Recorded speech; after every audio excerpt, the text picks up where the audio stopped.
Alright, you guys, what is going on? Jake here, and today, I've had this for a couple days, but I wanted to make a little bit of an update for you. There is something new in the PC. If you guys have been around for a while, you'll see what it is straight off the bat, because there used to be two of them, and now there's only one.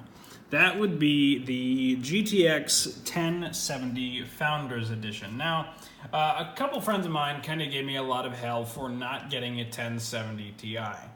Well, I hit the silicon lottery with this specific GPU because I was immediately, let me go ahead and pull up EVGA Precision here. I was immediately, with no crashing whatsoever, so far, I was able to get it to 150 on the core and plus 300 on the memory. Now we're also sitting at about 38 degrees C. So right now it is 18 degrees C ambient temperature. But what I was also able to do through EVGA Precision, of course, is I was able to set up a custom fan curve. So the custom fan curve works in such a great way where if the temperature essentially, or rather, if the temperature hits a certain point, then the fans also ramp up to a certain point. Right now, we're sitting on idle at 38 C. I haven't seemed to been able to go much lower than that. Right now, we're at 1520 on the RPM. So here's the fan curve that I have set up. I believe this is 30 at 30. Let me see if I can, there we go. 30 at 30, or 30% at 30 degrees Celsius, 50% at 50 degrees Celsius, 60% at 65 degrees Celsius, and 70% at 80 degrees Celsius. I don't have it going any higher than that. The reason is because EVGA Precision lets you set a power target, or a temperature target, power target and temperature target. The power target is all the way up at 112%, and the temp target is set to 70 degrees Celsius with priority on there, and these are unlinked through Precision. So, whenever we get to a high-ish load on the GPU, it's going to stay at approximately 70 degrees Celsius because the fan is going to offset that temperature, that heat output. Now, what I also realized with the Founders Edition card, and this has been stated a lot before, is that the card itself has a closed, more or less a closed environment. So cool air comes in through the front fans of the case right here. They get sucked in through the back right there, or they get pushed in, and then the actual blower fan sucks in cool air right now. The GPU isn't here. The GPU is further down the line. It's about here, kind of lined up with the O and G force. The cool air goes through here, it gets pushed through, and all the hot air is actually exhausted out of the back of the case. With the EVGA 970s that I had, they were open air, so any fan pushed cool air in, and then the hot air came out on the sides. And then the rest of that would go through the build or through the case, possibly up to the radiator, possibly increasing CPU temperatures by a little bit, not too much, and so on and so forth. But what I was able to realize is that right now we're running at 1500 RPM on the fan on the GTX 1070. So far, I can't really hear it. You can kind of hear some sound, but I hear general fan sound. I don't specifically hear the GPU fans like I used to with the other ones. So I'll show you guys some results from what we previously had. So we've done a couple of results through 3D Mark already. I will load this one. This may be Firestrike. Yep, this is a Firestrike overall score of 14,276 with a graphics score of 18,483, a physics score of 11,365, and a combined score of 6,146. The 18,483 is exactly what I was going for. So if I decide to compare results online, we're going to see that this specific result is higher than 80% of our results. Now, the only one that's higher with 17,805 at the moment, or in the category of 4K gaming PC, is the same processor of 4790K with two 980s and SLI. Now, in general, this card should outperform that card, so I'm probably going to overclock it a little bit more, and we'll see where we can go. Now, if I load the other result, which I believe is this one, this is a Time Spy, at least as far as I'm aware. Yes, it is. 5,995 with a graphics score of 6365. If I compare the result online, I'll show you guys that we are sitting at a score that is better than 59% of all results. The only other option is the 4790K GTX 980s. So, better than 59%, although the other score, the 6733, is only about 800 points higher. Now, it is a very demanding game, for sure. But that score is still pretty good, so I'll take it. What we'll go ahead and do is we can launch, let me see here, what can we launch? We'll go ahead and launch Crysis 3. And I will go ahead and make sure that we have Fraps open for this as well, so we can see the FPS counter.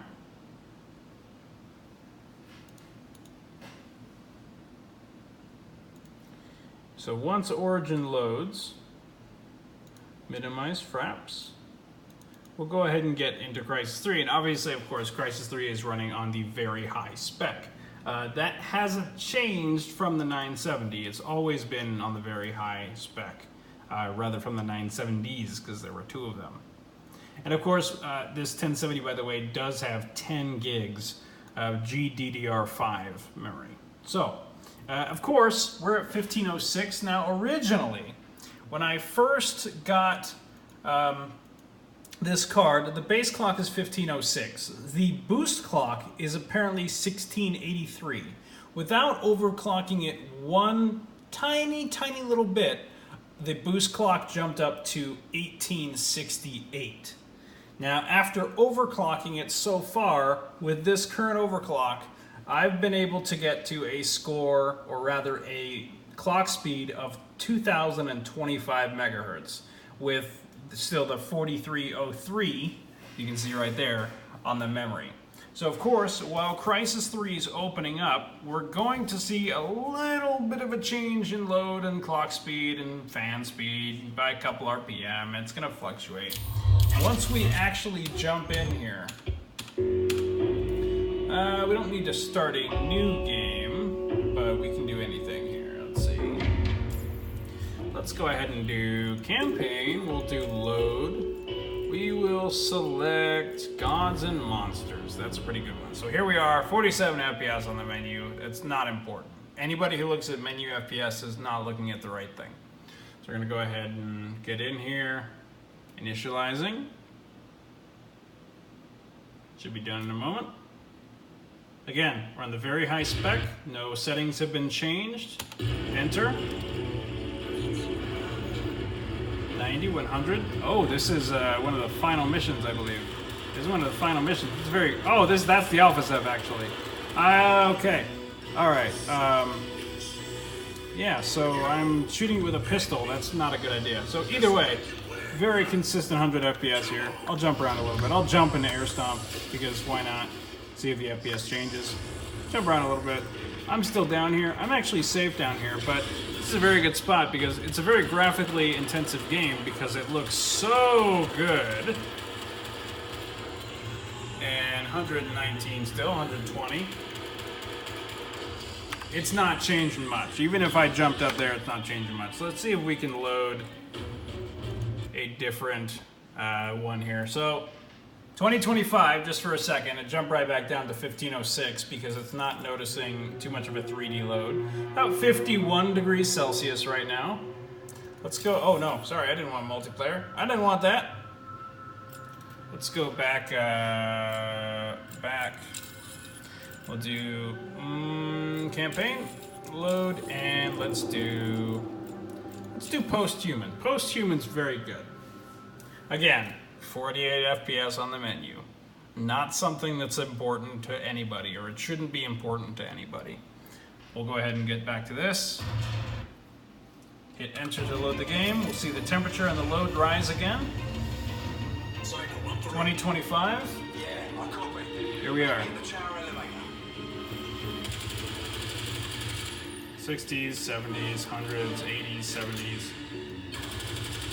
Shoot around a little bit. 65. Let's see, 98% usage. 57 degrees Celsius on the core, or on the GPU rather. 58C. 2025 on the clock speed still. 2100 on the fan speed. Which is, at one point I've seen it hit 2400. It's hitting 22 right now. Oh, is there a person? There's a person over there. 70s solid. Let's run up a little bit. Another one. 60 FPS solid, no problem. I'm probably gonna die here. Let's go ahead and throw armor on. We're just one-handing it right now. It's a little sketchy. We're probably gonna die here, but it's okay. This is all saved, so it doesn't even matter. 90, etc. Go ahead and hit that again, and we'll stop it just there. So either way, the only reason why I was really making this video is because this GPU is awesome. It has become a major ally during the live streams, which I'll go ahead and say something about at the very end of this video. The live streams have become incredible. So what I'm doing right now is, before I upgrade CPU and motherboard and RAM, which is going to, I don't know exactly what's going to happen. It may not happen anytime soon, so to speak. Until that happens, we have the 1070 running the NVENC encoder and outputting to Twitch. The best part about that is that it doesn't have any effect on performance, because even if PUBG is a fairly demanding game, fairly demanding again, and that's also because of the poor optimizations, the 1070 chews through it. And while I'm using OBS to encode and stream to Twitch, or while the 1070 is still doing that work, it's not affecting GPU performance, and it's also not affecting my in-game frames. So the streams have been going very well since I got this card. The live streams will continue every day of the week. So, let me clarify. Weekdays, Monday through Friday, from 2 p.m. Eastern Time to 4 p.m. Eastern Standard Time. We will have some surprise streams, Saturday nights mostly at this point. We got some things coming in the mail this week. One might be a new chair, because this chair is a piece of crap. I'm not going to tell you guys or not. You guys can see in a couple days. And yeah, we will see you guys during the streams. Go to twitch.tv/The9thDivine, exactly like the YouTube channel is. Go ahead and like a follow. You can watch some previous streams there as well. If you go ahead and follow, then you will get notifications when we go live, which will be tomorrow, once again starting at 2 p.m. Eastern Standard, ending at 4 p.m. Eastern Standard Time. So thank you guys very much for watching. This is a great card, and it is destroying anything I throw at it. I will see you guys tomorrow during the live stream.